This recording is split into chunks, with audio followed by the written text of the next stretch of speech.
स्वागत दोस्तों Pankaj GS study centre में। दोस्तों आज चर्चा करेंगे करंट अफेयर्स की टॉपिक यूनिफॉर्म सिविल कोड यानी समान नागरिक संहिता, जो देश भर में बहुत आज चर्चा में चल रहा है।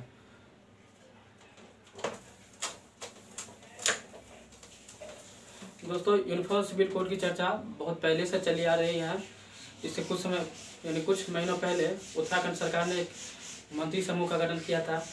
जब इलेक्शन नहीं हुआ था ये कर्नाटक में, तो बीजेपी की सरकार थी, उसने भी यूनिफॉर्म सिविल कोड के बारे में बात कही थी। और हाल ही में केंद्र के स्तर पर भारत सरकार ने एक मंत्री समूह का गठन किया है यूनिफॉर्म सिविल कोड के लिए यानी समान नागरिक संहिता।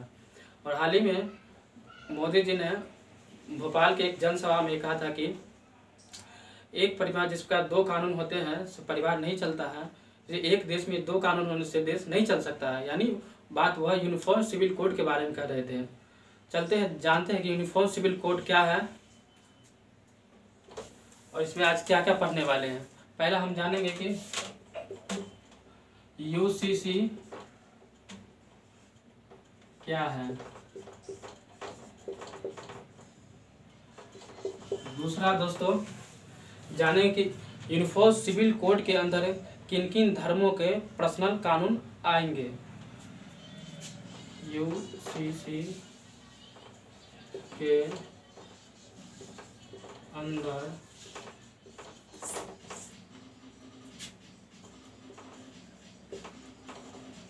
किन किन धर्मों के पर्सनल लॉ आएंगे। तीसरा हम जानेंगे समान नागरिक संहिता के संविधान में क्या प्रावधान है यानी संवैधानिक प्रावधान।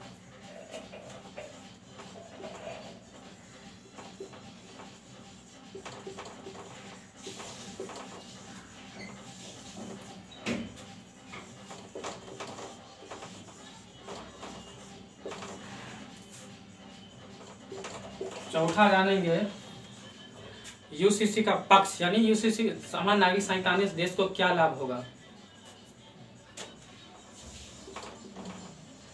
पक्ष। पांचवा जानेंगे इसका विपक्ष यानी अगर समान नागरिक संहिता देश में आता है इससे क्या क्या नुकसान होगा। विपक्ष।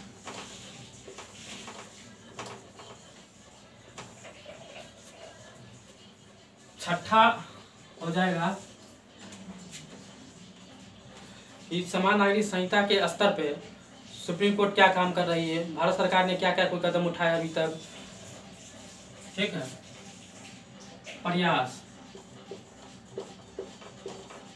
प्रयास सुप्रीम कोर्ट के स्तर से या सरकार के स्तर से। ठीक है। सातवां निष्कर्ष, लास्ट में कंक्लूजन देखिए निष्कर्ष। तो आज के समान नागरिक संहिता आज के इस टॉपिक में हम इन 7 टॉपिक पे हम चर्चा करेंगे। चलते हैं, पहला टॉपिक है कि यूसीसी क्या है यानी समान नागरिक संहिता है क्या। इसको लिख लीजिए।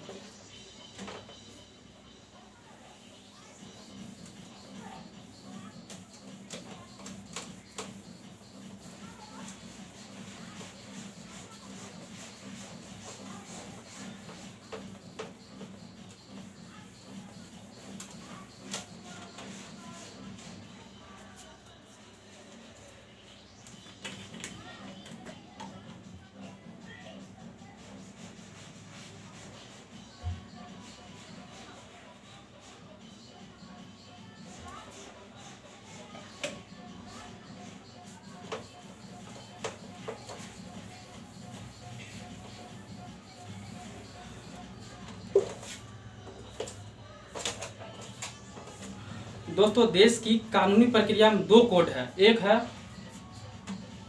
क्रिमिनल कोड,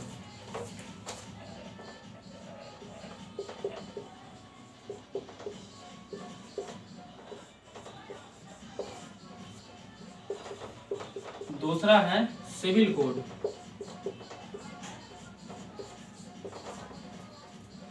ये क्रिमिनल कोड जो है इसमें से CRPC, IPC यानी अपराध से जुड़े जितने भी कानून है वो CRPC, IPC के अंतर्गत आते हैं। CRPC, IPC या क्रिमिनल कोड है देश के सभी नागरिकों के लिए समान होते हैं। ये समान होते हैं यानी देश के सभी नागरिकों के लिए समान रूप से लागू होते हैं। क्रिमिनल कोड है दोस्तों। सिविल कोड भी देश के सभी नागरिकों के लिए समान होते हैं। ये सिविल कोड में जैसे कि आगे आपको पर्सनल लॉ,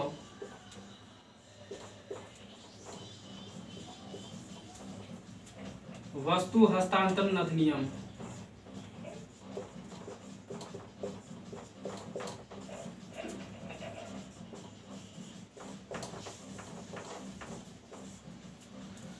भागीदारी अधिनियम,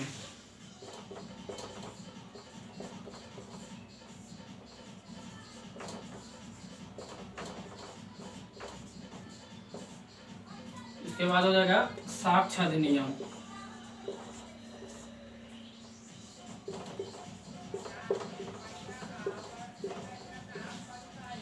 ये सब जो है सिविल कोड के अंतर्गत आते हैं। ठीक है,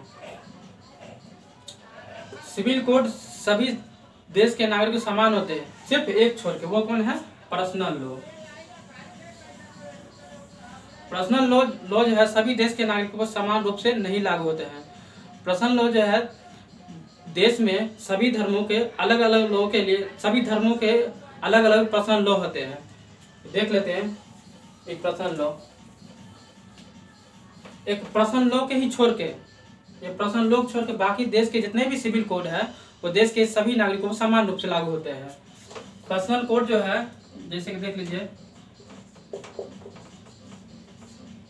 हिंदू धर्मों के लिए अलग पर्सनल होगा, हिंदू का अलग पर्सनल लॉ होगा, मुस्लिम का अलग पर्सनल लॉ होगा, क्रिश्चियन का अलग पर्सनल लॉ होगा, इसी तरह पारसी का अलग पर्सनल लॉ होगा, ST धर्म होगा, ST जो SC/ST समुदाय होगा उसका अलग पर्सनल लॉ होगा। तो यूनिफॉर्म सिविल कोड क्या करेगा? सभी धर्मों के जो भी अलग अलग पर्सनल लॉ है उसको एक कर देगा। यानी अभी क्या चल रहा है कि सभी धर्मों का अलग अलग पर्सनल लॉ है, अलग अलग है। पर्सनल लॉ में क्या क्या आता है देख लीजिए दोस्तों। पर्सनल लॉ में आपका शादी विवाह हो जाएगा, तलाक हो जाएगा, इसके बाद संपत्ति का हस्तांतरण हो जाएगा, गोद लेने की प्रक्रिया हो जाएगा, इसके बाद भरण पोषण हो जाएगा, भत्ता हो जाएगा, ये सब आता है पर्सनल लॉ में। ये सभी धर्मों में इसकी प्रक्रिया अलग अलग है। जैसे हिंदू में शादी की प्रक्रिया अलग है, तलाक की प्रक्रिया मतलब डाइवोर्स की प्रक्रिया अलग है, उसी तरह मुस्लिम में शादी की, तलाक की, गोद लेने की प्रक्रिया अलग है। सभी धर्मों की अपनी अलग अलग पर्सनल लॉ है। तो यूनिफॉर्म सिविल कोड क्या करेगा? सभी धर्मों को क्या करेगा? पर्सनल लॉ है इसको एक कर देगा, यानी एक टोकरी में ला देगा।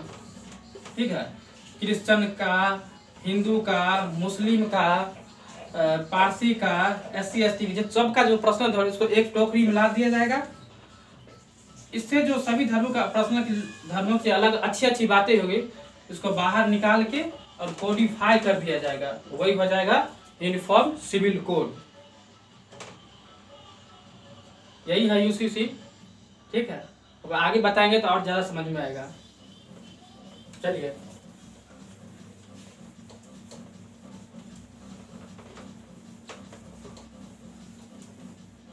दूसरा बताया कि यूनिफॉर्म सिविल कोड के अंतर्गत किन किन धर्मों के, दूसरा टॉपिक है UCC के अंदर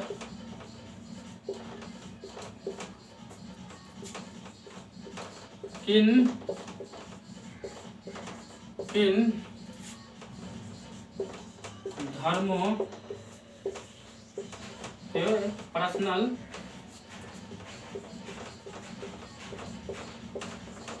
लॉ आएंगे।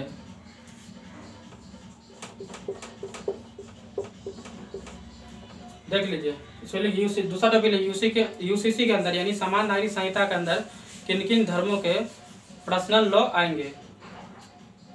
तो पहला है दोस्तों हिंदू धर्म।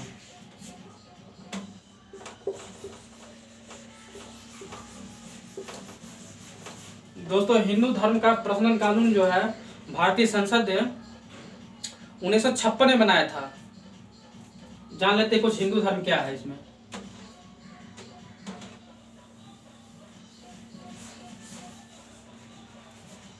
हिंदू धर्म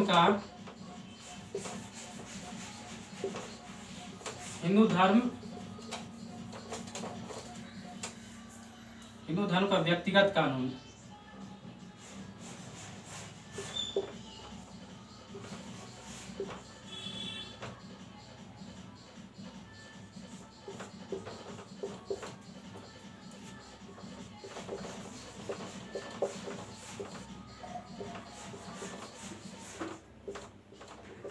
उन्नीस सौ 56 में आया था। इसको बोलता है इंग्लिश में हिंदी पर्सनल लॉ। दोस्तों हिंदू धर्म का पर्सनल का उसको 4 भागों में बांट गया था। पहला था हिंदू मैरिज एक्ट, हिंदू विवाह अधिनियम।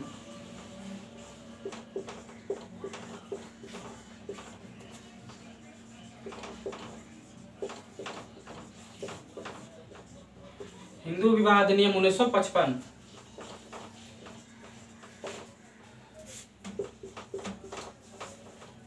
दूसरा दोस्तों हिंदू उत्तराधिकार अधिनियम।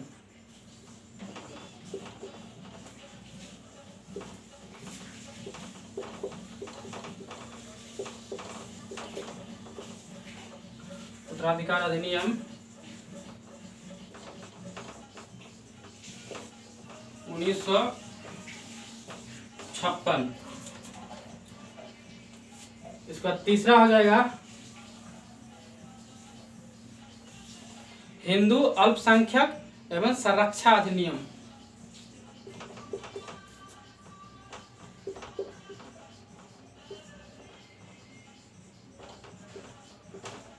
हिंदू अल्पसंख्यक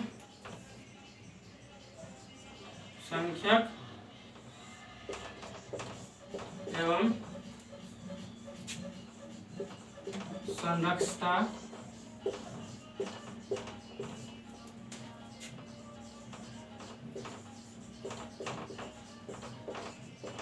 अधिनियम 1956।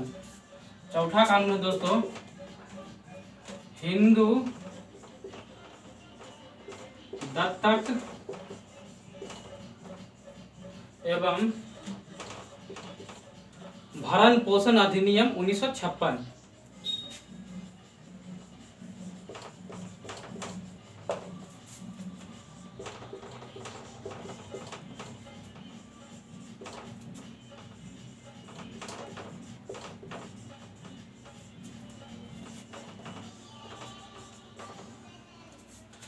ये हिंदू धर्म का जितने भी पर्सनल इशू है इसी 4 लॉ से सॉल्व होते हैं। ठीक है दोस्तों, एक बार ध्यान लीजिए हिंदू धर्म में और जो है आपको सिख, जैन और बौद्ध,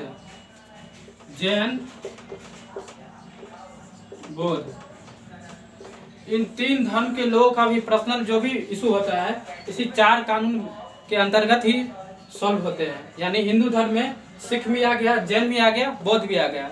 हिंदू धर्म के पर्सनल कानून में सिख, जैन और बौद्ध ये 3 धर्म ही आ गए। ठीक है, तो हिंदू धर्म का जो भी पर्सनल इशू है इन्हीं 4 कानून के माध्यम से इसका समाधान होता है। बाकी बात इसमें हिंदू धर्म में सिख भी आ गया, जैन भी आ गया और बौद्ध धर्म, इनका भी पर्सनल इशू जो भी होगा इन 4 कानून के माध्यम से ही सॉल्व होगा। आगे आते हैं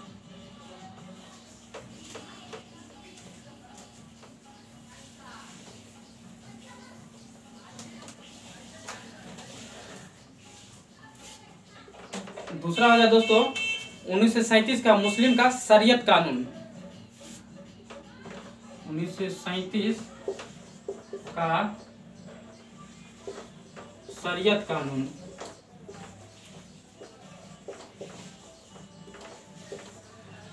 मुस्लिम का जो भी पर्सनल इशू आएगा वो 1937 के शरीयत कानून से तरह से संचालित होते हैं। इसमें यह प्रावधान था, कहा गया था कि मुस्लिम धर्म का पर्सनल जो भी इशू होगा राज्य इसमें हस्तक्षेप नहीं करेगा। ठीक है, तो भारत सरकार इसमें हस्तक्षेप, उसके मुस्लिम धर्म का पर्सनल कानून उसमें हस्तक्षेप नहीं कर सकता है। इस शरीयत कानून में ही लिखा हुआ 1937 शरीयत कानून में। दूसरा लिखा हुआ शरीयत कानून में कि एक धार्मिक प्राधिकरण का गठन करेगा। मुस्लिम जो कम्युनिटी है वो प्रश्न कानून के इशू के लिए समाधान के लिए एक धार्मिक प्राधिकरण का गठन करेगा। धार्मिक प्राधिकरण।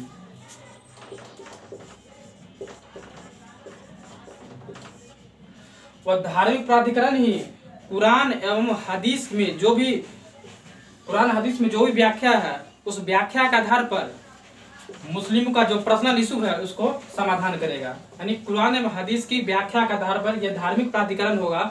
मुस्लिम लोगों को जो भी पर्सनल इशू है, शादी का हो, चाहे विवाह का हो, तलाक की हो, गोद लेने की प्रक्रिया हो, या जो भी मतलब संपत्ति का हस्तांतरण प्रक्रिया हो, वह कुरान हदीस की व्याख्या के आधार पर ही संचालित होते हैं। ठीक है, तो मुस्लिम का पर्सनल लॉ जो 1937 के शरीयत कानून के अंतर्गत संचालित होते हैं।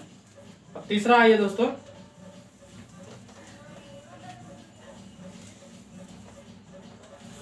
तीसरा है दोस्तों Christian marriage act 1872।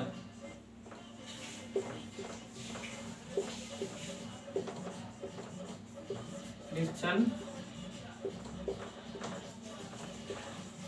Marriage act 1872।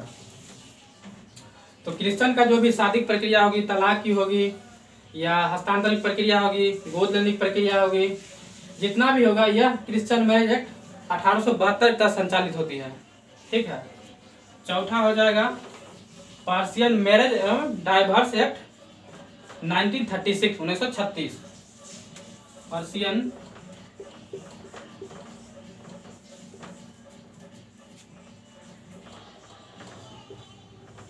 Marriage एवं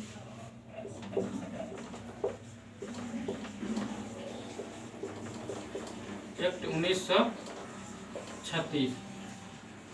पर्शियन का भी वही हाल है, जितने विवाह, तलाक, गोद लेने प्रक्रिया, उत्तराधिकार जो भी होगा वह पर्शियन मैरिज एवं डाइवर्स एक्ट 1936 तक संचालित होगा। ठीक है, और दोस्तों हो गया STR हो गया 5वां नंबर। जैसे कि ST समुदाय, देखिए ST समुदाय कोई कोडिफाइड रूल नहीं है। ठीक है, वो अपनी परंपरा, रीति रिवाज, संस्कृति, इसी के आधार पर अपना पर्सनल जो भी है अपना मामला को सलटाते हैं। तो यूनिफॉर्म सिविल कोड क्या कह रहा है, और भी देश में बहुत सारे धर्म के लोग रहते हैं, सबका अपना अपना पर्सनल लॉ है। तो यूनिफॉर्म सिविल कोड क्या कह रहा है, सभी धर्मों को जो ला के एक टोकरी में डाल दे। एक टोकरी लेगा, मान लीजिए एक टोकरी है, ठीक है, इस टोकरी में हिंदू धर्म भी आएगा, क्रिश्चियन भी आएगा, मुस्लिम का भी जो शरीयत कानून वो भी आएगा, पर्शियन भी आएगा, SC ST का जो भी अपना पर्सनल है वो भी आएगा, और भी जो भी धर्म जितना भी होगा देश में, जितने भी धर्म का होगा सभी को एक टोकरी में ला दिया जाएगा। ठीक है, और बेहतर से बेहतर बात जो होगा पर्सनल लॉ का, ठीक है, उसको इस टोकरी से निकाल लिया जाएगा और इस बातों को कोडिफाई कर दिया जाएगा, एक कानून बना दिया जाएगा। ठीक है, उसी के आधार पर देश के सभी नागरिक होगा, उसका पर्सनल जो भी पर्सनल लॉ होगा, पर्सनल इशू होगा, उसी के आधार पर संचालित होगा, और यही हो जाएगा यूनिफॉर्म सिविल कोड। अभी क्या चल रहा है, जितने भी देश में धर्म है सबका अपना अलग अलग पर्सनल लॉ है, उसी पर्सनल लॉ के आधार पर चल रहा है। लेकिन यूनिफॉर्म सिविल कोड क्या है, सभी धर्मों के जितने भी पर्सनल लॉ है सबको एक टोकरी में लाकर उससे अच्छी अच्छी जो भी बातें हो निकाल के उसको कोडिफाई कर दिया जाएगा, कोडिफाई करके एक कानून बना दिया जाएगा। उसी के आधार पर देश के सभी नागरिकों के लिए, सभी धर्मों के लिए सेम कानून होगा। ठीक है, यूनिफॉर्म सिविल कोड बेसिकली यही करेगा और कुछ नहीं है।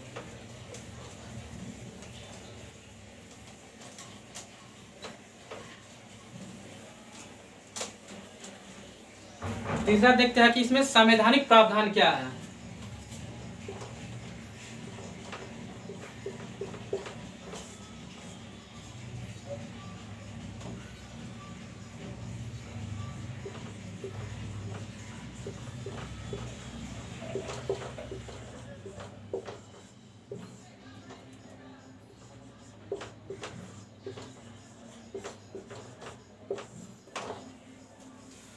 देख लीजिए संवैधानिक प्रावधान। दोस्तों जानते हैं देश हमारा 15 अगस्त 1947 को देश आजाद हुआ था। जब देश आजाद हुआ इसके बाद देश के चलाने के लिए एक संविधान बना। तो संविधान जो देश वर्तमान में संविधान की स्थिति यह है, संविधान में वर्तमान एक प्रस्तावना है, 450, अभी वर्तमान 450 करीब ज्यादा अनुच्छेद है। कितना है? 450 से ज्यादा अनुच्छेद है।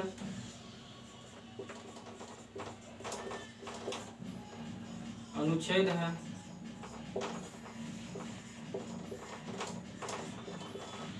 संविधान को 22 भागों में बांटा गया है। कितने भागों में बांटा गया है? 22 भाग। वर्तमान में अभी 12 अनुसूची है। 12 अनुसूची है। 12 अनुसूची है दोस्तों। 22 भाग में एक चौथा भाग है संविधान में। देश में एक चौथा भाग है। इस चौथे भाग में जो है कहा गया दिया है राज्य के नीति निर्देशक तत्व के बारे में चर्चा की गई। चौथे भाग में क्या किया गया? चौथे भाग में राज्य के नीति निर्देशक तत्व, यानी जिसे इंग्लिश में director state policy of director principle of state policy, English में बोलता है DPSP, directive principle of state policy. ठीक है, इसको बोला जाता है। DPSP में दोस्तों संविधान अनुच्छेद 36 से 51 है। 36 से 51 में DPSP पर चर्चा की गई है। उसी 36 से 51 के बीच में एक संविधान का अनुच्छेद 44 है। कौन सा है? अनुच्छेद 44। 44 में दोस्तों समान नागरिक संहिता की बात की गई है। ठीक है, संवैधानिक प्रावधान में आपको बताया है DPSP में 36 से 51 में अनुच्छेद 44 में समान नागरिक संहिता की बात की गई है। संविधान में ये संविधान इसका प्रावधान हुआ।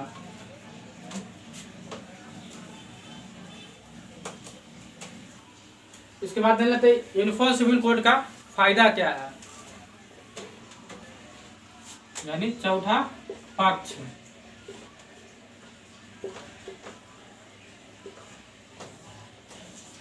तो पक्ष में पहला बात दिया जा रहा है दोस्तों कि आप संविधान का अनुच्छेद 14 जानते हैं। अनुच्छेद 14 कहता है देश का कानून जो होगा सभी नागरिकों के लिए समान होगा, यानी इक्वलिटी फॉर लॉ और एवरी सिटीजन ऑफ इंडिया, यानी देश के सभी नागरिकों के लिए कानून समान होगा। अनुच्छेद 14।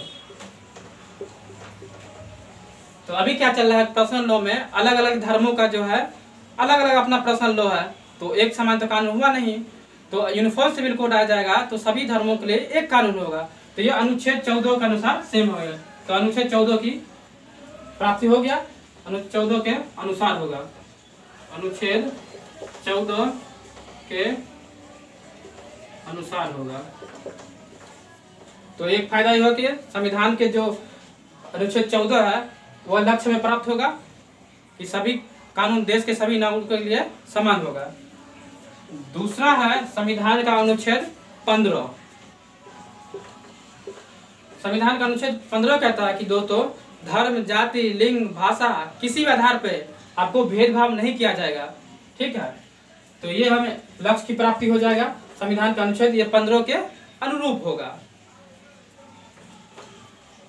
दोस्तों तीसरा फायदा जो होगा, महिलाओं की सामाजिक स्थिति में काफी बड़ा आमूलचूल परिवर्तन आ जाएगा। जैसे अभी मुस्लिम का जो पर्सनल लॉ है उसमें है कि 3 तलाक की बात कहता है। 3 तलाक हालांकि कानून ला के कुछ संसद ने बंद कर दिया है, लेकिन पूरी तरह से कानून अभी खत्म नहीं है दोस्तों। एक बार में आप 3 तलाक बोल के तलाक नहीं ले सकते हैं, यही अभी कानून में कहा गया है। यानी मतलब 1 महीना में एक बार आपको तलाक बोलना पड़ेगा, फिर अगले दूसरे महीना में दूसरे बार तलाक बोलना पड़ेगा, फिर तीसरे महीना में तीसरे बार आपको तलाक बोलिएगा, तब यह ट्रिपल तलाक कानून लागू हो जाएगा। तो मतलब अभी कह जाए ट्रिपल तलाक पूरी तरह से खत्म नहीं हुआ। हाँ, ये हुआ है कानून ला कि एक बार में आप 3 तलाक नहीं बोल सकते, इससे तलाक नहीं मिले, लेकिन ट्रिपल तलाक अभी है। तो ये कानून आ जाएगा दोस्तों। अगर यूनिफॉर्म सिविल कोड आ जाएगा तो ट्रिपल तलाक खत्म हो जाएगा। इसके बाद मुस्लिम में एक और है कि एक पुरुष जो है 4 बीवी रख सकते हैं, मुस्लिम में है। तो ये कानून आ जाएगा तो एक पुरुष 4 बीवी नहीं रख सकता है, तो महिलाओं के जीवन में बदलाव आ जाएगा, तो उसकी समाज स्थिति में परिवर्तन आएगा। तो ये फायदा हो जाएगा दोस्तों। चौथा फायदा इसमें ये देखिए कि अलग अलग धर्मों का जब पर्सनल कानून है, इसका जो निपटारे के लिए जब कोर्ट में आते हैं, मतलब पेंडेंसी कोर्ट में बहुत ज़्यादा हो जाता है अलग अलग धर्मों के लिए। अब मुस्लिम के लिए अलग आएगा अपना, क्रिश्चियन अलग आएगा, सिख मतलब जो भी है हिंदू अलग आएगा, सबका जो भी पर्सनल मामला होगा वो अदालत में आएगा। इससे क्या होगा कि अदालत में जो लंबित मामला है वो बहुत ज़्यादा है। देश में अभी करीब करीब ऐसा माना जाता है कि 5 करोड़ मामला लंबित है। Supreme court, high court, district court, lower court, ये सभी मिलाकर 5 करोड़ मामले लंबित है। इसमें से ऐसा माना जाता है 1.5 से 2 करोड़ जो है वो पर्सनल मामले से संबंधित है। तो दोस्तों अगर यूनिफॉर्म सिविल कोड आ जाता है तो पर्सनल मामला जो भी है वो लंबित मामला कम हो जाएगा। अलग अलग धर्मों का अब नहीं आएगा, तब इसके लिए एक कानून होगा, इसी कानून का आएगा तो कोर्ट में जो पेंडेंसी है दोस्तों सिविल कोड का, यूनिफॉर्म सिविल कोड आने से वह कम हो जाएगा। ठीक है, इतना फायदा हो गया। फायदा और भी बहुत सारा है, अभी ज्यादा नहीं बताएंगे क्योंकि वीडियो लंबा हो जाएगा। ठीक है, इसके बाद देख लीजिए विपक्ष में क्या बोला जाता है, इससे क्या का नुकसान होने वाला है। दोस्तों विपक्ष में लोग बोल रहे हैं कि माने कानून नीति नियंता कानून बनाने वाले लोग या जो भी इसके स्टॉक होल्डर है वो बता रहे हैं कि संविधान का अनुच्छेद 25 से 28 जो है धार्मिक स्वतंत्रता की बात कहता है वह हम प्रभावित होगा। इसी तरह संविधान का अनुच्छेद 29 और 30 जो है जो अल्पसंख्यक को कहता है कि भाषा, रीति रिवाज आदि के आधार पर संरक्षण की बात कहता है। अनुच्छेद 30 में कहता है कि अल्पसंख्यक अपने संस्थानों को स्थापना कर सकता है, चला सकता है, वो सब प्रभावित होगा। ठीक है, और तीसरा इसमें तर्क दे रहे हैं कि जो कि जानते हैं दोस्तों भारत में जो करीब 80 से 82% लोग हिंदू लोग रहते हैं और 16% मुस्लिम पॉपुलेशन है, बाकी बात अलग अलग धर्म के लोग हैं। तो कानून जो बनेगा वो मुस्लिम बहुसंख्यक के आधार पर बनेगा। इससे क्या होगा, माइनॉरिटी लोग जो होगा उनकी अनदेखा किया जाएगा। ऐसा मतलब अवधारणा मान रहा है, लेकिन ऐसा क्या होगा नहीं होगा वो तो आने वाला वक्त बताएगा। लेकिन ऐसा मान रहा है कि जो माइनॉरिटी लोग होगा यूनिफॉर्म सिविल कोड में उसकी पर्सनल लोग होगा उसकी अनदेखा की जाएगी। ठीक है, ये आपत्ति आ रहा है। इसके बाद एक और आपत्ति लोग कर रहे हैं कि यूनिफॉर्म सिविल कोड आने से जो SC ST का समुदाय है और भी मतलब अल्पसंख्यक लोग हैं उनकी कल्चर, संस्कृति, रीति रिवाज, परंपरा है उसको यह यूनिफॉर्म सिविल कोड जो है प्रभावित करेगा, इसलिए लोग विरोध कर रहे हैं। ठीक है, अब अगला देखते हैं दोस्तों सरकार इससे प्रयास क्या किया, यूनिफॉर्म सिविल कोड वर्तमान स्थिति क्या है। 5वां है यानी सुप्रीम कोर्ट के स्तर पर हो, सरकार के स्तर पर यूनिफॉर्म सिविल कोड के लेकर क्या क्या मतलब काम किया गया है। तो पहले देखते हैं सुप्रीम कोर्ट के स्तर पर।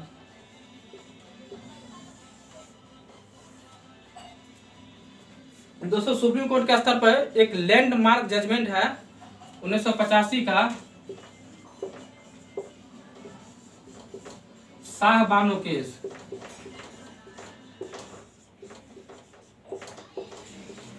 शाह बानो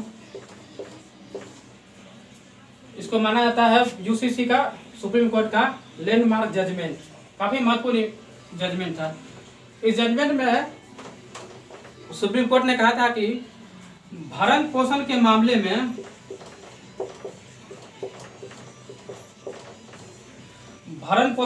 में जो अलग अलग धर्मों का जो पर्सनल लॉ है वो लागू नहीं होगा। इसका मतलब है कि सुप्रीम कोर्ट ने कहा कि भरण पोषण के मामले में जो है CRPC की धारा जो 125 है उसके तहत CRPC धारा 125 में कहा गया है कि भरण पोषण में माता पिता हो, बच्चा हो, पत्नी हो, वो देश के सभी नागरिकों पर समान रूप से लागू होगा। यानी उसमें पर्सनल कोड जो होगा वो लागू नहीं होगा, क्योंकि भरण पोषण के मामले में इस्लाम का अलग ही कानून होगा, क्रिश्चियन का अलग कानून होगा, किसी में होगा किसी में नहीं होगा, डिस्क्रिमिनेशन है। ठीक है, अलग अलग धर्मों का भरण पोषण के मामले। लेकिन CRPC की धारा 125 में कहा गया है कि भरण पोषण की जो मामला जो भी होगा वो देश के सभी नागरिकों के लिए समान रूप से लागू होगा, उसमें पर्सनल कानून लागू नहीं होगा। दूसरा सुप्रीम कोर्ट ने कहा कि क्यों नहीं यूनिफॉर्म सिविल कोड इसको कोडिफाई किया जाए, यानी UCC को लागू किया जाए।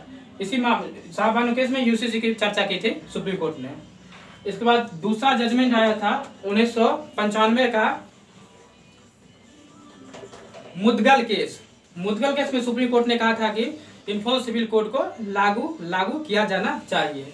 और भी एक आध जजमेंट आया है, लेकिन ये शाह बानो केस और शाह मुदगल केस जो है ये इम्पोर्टेंट जजमेंट है। ये हुआ सुप्रीम कोर्ट के स्तर पे। अब देखते हैं सरकार के स्तर पे क्या किया गया था। दोस्तों आपने हिंदू कोड बिल का नाम सुना होगा। हिंदू कोड बिल को डॉक्टर बाबा साहब भीमराव अंबेडकर ने 1955-56 में संसद में पेश किया था।